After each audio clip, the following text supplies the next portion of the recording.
Hello, I'm Zahir Alam. Welcome you all on Frankly Speaking. Today's guest is New York State Senator John Sabini, a Democrat who was first elected in 2002, who represents 5 neighborhoods including Jackson Heights, where Bangladesh expatriates numbers are significant. Welcome, Mr. Sabini on Frankly Speaking. Thank you very much. Happy to be here. Yes, we know that, Mr. Sabini, you have many years of experience in working with the federal, state, and city government. So I would like to have your reaction and your impressions about the working with the expatriates, especially the Bangla community in New York. Well, I'm privileged to represent people from about 140 countries, so I'm used to dealing with people from all over the world, from Central and South America, and the Spanish-speaking Caribbean, from East Asia, from the former Soviet Republic, and from South Asia. And we try to do it well. It's impossible to speak everyone's language in our office, but we do many. We have Bengali spoken in my office. What's total population of your area in terms? We have 300,000 people. How many are from each country, I can't even fathom yet. Okay. But we do in our office now speak Spanish, Bengali, Portuguese, Russian, and until recently we had Greek and Tagalog. So we try to do pretty well about getting out word out and helping people manage with their government problems. But we heard that you have introduced a lot of important bills, legislations into the state senate, right. And one of them is very important for the Muslim community in New York, especially that no school testing on Eid, and it has already enacted. And yes. So why you have thought about that? That you, it is necessary, deemed necessary to introduce such a bill. Well, what had happened some years ago was that in America, and particularly in New York, we have standardized tests for students. The marks young people get on those tests follow them from first grade to the entrance to college. So they're high-stakes tests. And one of the high-stakes tests that the state scheduled one time was on Eid. Well, I mean, lots of bad things happened then. 10% of the school population of New York City is now Islamic. Okay. If the children took the test on the day it was scheduled, they would have been fasting. Not a good way to take a test. That's not how they're going to get their best performance.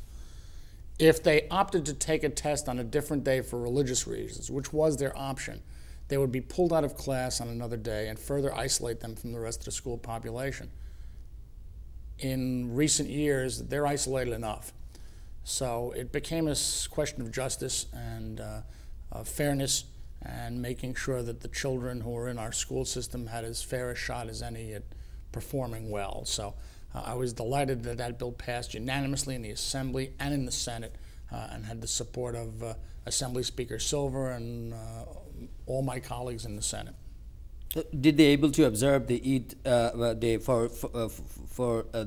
and reap the benefit for introduction of your law last year?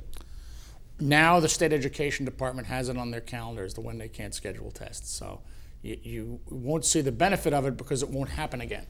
Okay. So you are going to introduce another bill, no school. I have introduced another bill of no class on Eid, and I am not as confident that will pass in the short term, but I am somewhat confident that this New York City Department of Education will observe it on their own. Because the real problem is in New York City, the Muslim community upstate is very limited, but in New York City it is a growing community, and I'm hoping that the New York City Department of Education will do this ministerially on their own without legislation. Would you get enough support for passing the bill?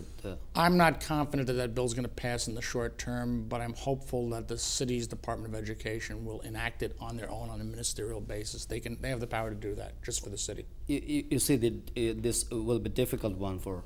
I think it'll be difficult to pass in Albany. I think that it would be much easier if the city just decided to do it on their own, which they have the option of doing. Okay. Senator Sabini, we heard that for the Bangladeshi flood victims, there has been a lot of initiative and efforts from the side of New York, especially from you. So what kind of programs you have initiated to support the Bangladeshi flood victims? One of the interesting things about representing an area like this is that people from around the world who settle in our neighborhoods look to people like me to be a spokesperson on issues. Even though they are perfectly able to speak on their own behalf, sometimes they need someone who has the framework to get the message out. And so I was asked by folks from Bangladesh, from Pakistan, from India, from Nepal, to speak on the recent floods there, which I did. We hosted a press conference to call attention to the problems and give people an opportunity to donate, either directly to the victims or through the American Red Cross. My office has a very good relationship with the American Red Cross. They work internationally to help people, but as local as Woodside during the blackout of 2006. So the Red Cross is a very effective tool, and we've partnered with them on efforts like this. A lot of business people are expanding their business in one of your neighborhood, like Jackson Heights, and especially I had this in 73rd Street. There has been a lot of activities from the Bangladeshi community. So, what from your side you have taken programs or to protect and promote the business community's interest in Bangladesh? Well, I grew up on 73rd Street, and it's a delicate balance. There are still people that live there that don't welcome the fact that it's a very crowded street. Oh, I see. So I also, have to keep in mind of the fact that we have a strong residential community there that has a quality of life issue, and we do that. But I work closely with the Bangladesh Merchants Association of Jackson Heights to try and help them continue to thrive in Jackson Heights, and at the same time ensure that the residents' quality of life isn't overwhelmed by the crowds that come into shop. From the business side, people they complain that there are huge parking problems they have been encountered. So to get over the parking problem, what sort of actions can be taken? Well, it's a unique problem. The reason there's a parking problem is their business is doing so well. I mean, that's why there's a parking problem. They are part of the cause of the problem, but that's a good problem to have if you're in business, to have a lot of people come to your store. I mean, we established an off-street parking lot in Jackson Heights around about 1996, and it's worked. We tried to expand it. The city would not allow us to expand it, but I believe that if actually if the merchants wouldn't park in some of the spots, which some of them do, perhaps if we charged more for spots, people wouldn't stay as long and would be encouraged to have flowing of cars, that might help as well. But one of the unique problems we have is that we also have loading zones for trucks, so that takes away parking as well. You sort of can't have it both ways. There's a limited amount of space, and the commercial community has to understand it as a residential community there too, and it's a tough balance. But we certainly encourage people to take mass transit to Jackson Heights. We have the best mass transit outside Manhattan, where we have trains like the E, F, V, R, G, and 7, as well as a bus from Manhattan and from other places, and we're right near the airports. So we are in a transit hub, and the more people take the train to Jackson Heights, the better. Well, one thing I'd like to know that your, I think the political opponent, Peter King, he is known as an anti-immigrant and as making a lot of efforts to drive against the interest of the immigrant people, especially in the United States. So, what's your reaction and impressions about it, and what you are going to protect the immigrants' interests? Well, I mean, I think we have to protect the interests of people who are Americans or who want to be Americans. My grandparents came here and to seek a better life for themselves. From which country? From Italy. To seek a better life for themselves and for future generations, and that worked out pretty good. Their grandson's a state senator. And the people who are here now are here doing the same thing. I believe that the best way for people who arrive here to prosper is to get into the citizenship track. Yes. And one of the ways I think we can do that is a piece of legislation I've sponsored and I'm hoping to get some support on, which will subsidize English language courses for those that want to get proficiency in English. We have a large not-for-profit sector that tries to teach people English, but the slots are limited, and it's a fallacy that people don't want to learn. Every time a slot opens up, 5 people apply. Yes. But we need more slots, and I don't think that the not-for-profit community will ever catch up with the demand. We do have language schools, but the language schools have a cost to them. I'd like to see it where people who have a lower income, a limited income, were able to go to these language schools, and the state would subsidize the tuition. Now you might say that costs a lot of money. We'll make it back in a year on higher taxes, because if the busboy learns English, he becomes the waiter, and he pays higher taxes. If the waiter learns English, he becomes the maitre d', he pays higher taxes. If the janitor learns English, he becomes the building manager and pays higher taxes. It's the road to the American dream and the road to citizenship.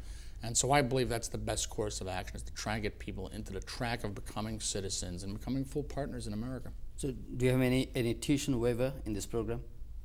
The option that we would give people is to go to the state and ask, show a limited income, enroll in one of these schools, and the state would pay 75% of your tuition. We're talking about some of his programs and bills he have already introduced and going to introduce in the Senate. Senator Sabini, one thing that new driver's license and under this license rule, people don't have to show their social security number, and some other provisions are there. So would you explain it a little bit for benefit of the people? In American politics, it's very common for politicians to make a promise and then ignore it. Yeah. Governor Spitzer, when he was candidate Spitzer, said that he would restore the ability of people to get driver's licenses that they had before 2003, which was the state's policy before that. 8 other states have already continued to give driver's licenses to people without social security numbers. The governor's come up with a very innovative plan that I think will make the license more secure. We can't forget that on September 11th, the hijackers had about 50 driver's licenses with them. So the driver's license at the time was easily stolen, easily duplicated, and easily subject to fraud. What the governor's going to do is the following. He's going to restore the right of people to drive who had their rights taken away in 2003. And he will not require a social security number to become a licensed driver. But what he will require is, if you are a new arrival in this country and you have to be a resident of New York State. Up until now, you didn't have to be a resident of New York State to get a New York State license. You will now have to submit documents with encryptions on them that will be analyzed by the state, maybe for up to 6 weeks, to make sure you are who you say you are, and that the license that's going to be issued is going to be issued to the person who's going to get the license. And then those people had the right to then go to work, take their kids to school, take their families for medical care. And again, this was always the way until 2003, until Governor Pataki instituted by an administrative rule a concern that social security number had to be presented with your driver's license. Those that have lost their licenses and still would have had a valid license will automatically get them back if they go to the DMV. Those that had a license taken away but its validity is lapsed in time will have to be retested just to make sure that they're still competent to drive. And those who fit into neither category but want to get a license will need to start a process bringing in several documents, most notably your passport from whatever country you come from. You will, in some cases, be asked to turn those over to the state. You'll be given a receipt so that they don't lose them. And then at the end of about a 6-week period, you'll get your documents back, and if everything checks out, a license. And I commend the governor for being forthright and saying this is what he was going to do, and now he's doing it. Okay. But he didn't do it willy-nilly the day he walked into office. He wanted to make sure that there was a safe, sound policy that will ensure a secure driver's license, not just one that is just handed out on a street corner. That's not what we're looking to do here. Okay, Senator Sabini, you deal with and take care of a lot of Bangladeshi expatriates, Bangladeshi immigrants here in United States. So do you see any prospect of having closer or forging some better understanding between Bangladesh and the United States? I think it's happening right now. Our congressman locally, Congressman Crowley, is very well known to be a friend of the Bangladesh community. He's traveled there several times. When you represent areas like mine, you have to have a deep understanding of the roots of your people, and that extends to me and my staff. Bengali is spoken in my office. I regularly attend the iftar celebrations that we've had now during Ramadan. and as I do for Christmas and New Year's and Passover and all the other holidays. Right.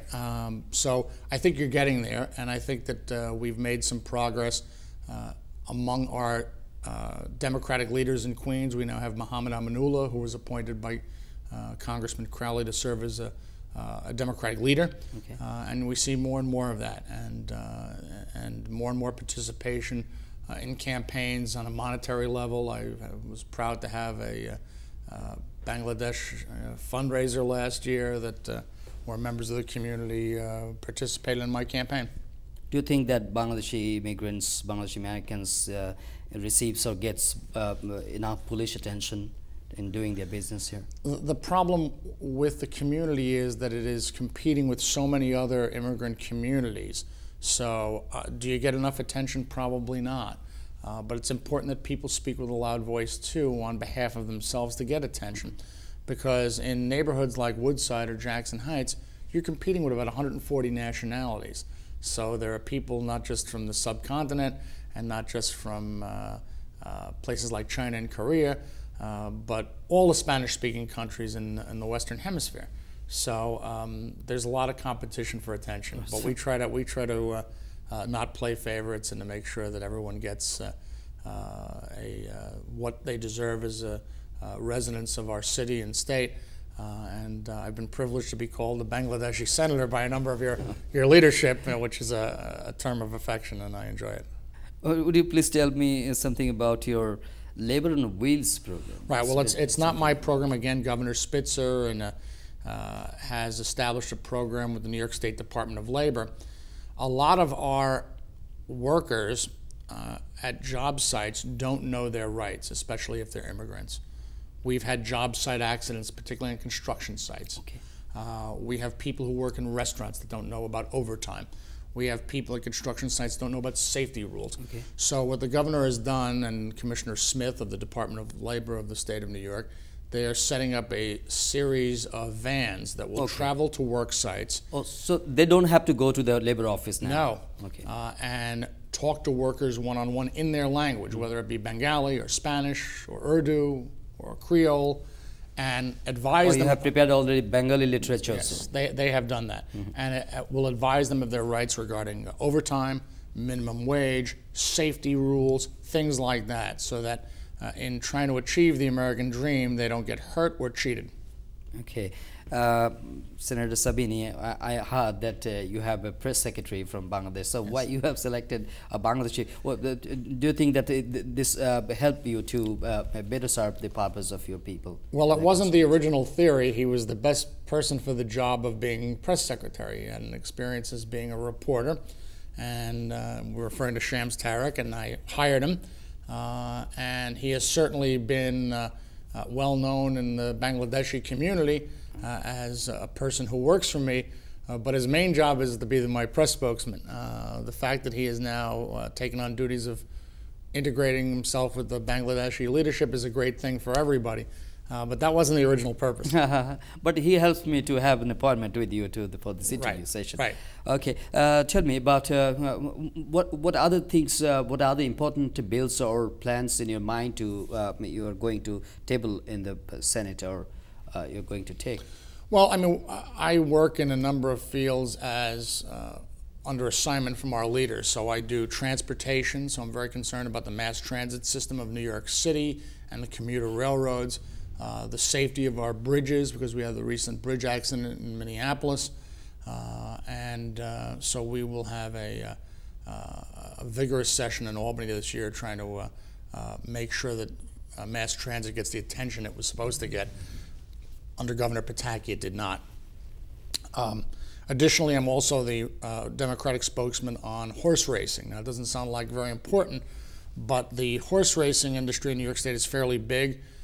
The franchise, the people who run the three major thoroughbred tracks, that would be Belmont and Aqueduct in Queens and Saratoga in Saratoga County, the franchise is expiring at the end of this calendar year. And so we're in the process now of trying to come to some conclusion to make sure that racing will go forward. And there are a lot of jobs involved in that, not just at the tracks, but even in the upstate agricultural community. Senator Sabini, we're almost at the end of our program. So, what's your message to the Bangladeshi or the Bangladeshi immigrants or Bangladeshi Americans? My message is the same as it is to every immigrant group. It's important that you become Americans and become part of the American process to achieve the American dream. It's nice to make the money, but the best way to make the money is to speak English and learn English and become accustomed to our government and register and vote. Okay. And become citizens. But also hold on to your culture. Every immigrant group that comes here tries to hold on to a little bit of the homeland because it's important not to forget where you came from too. So it's a very good balancing act, but people have done it for generations in New York. Are you happy with the way they have been doing or living? The Bengali community has been great, but they need to get more participation in government and more on the path to citizenship. In the mainstream politics? Yes. Okay. Thank you very much, Senator Sabini. Thank you very much. Dear viewers, we thank you indeed and invite you to watch our next episode on Frankly Speaking. Till then, do take care. Bye-bye.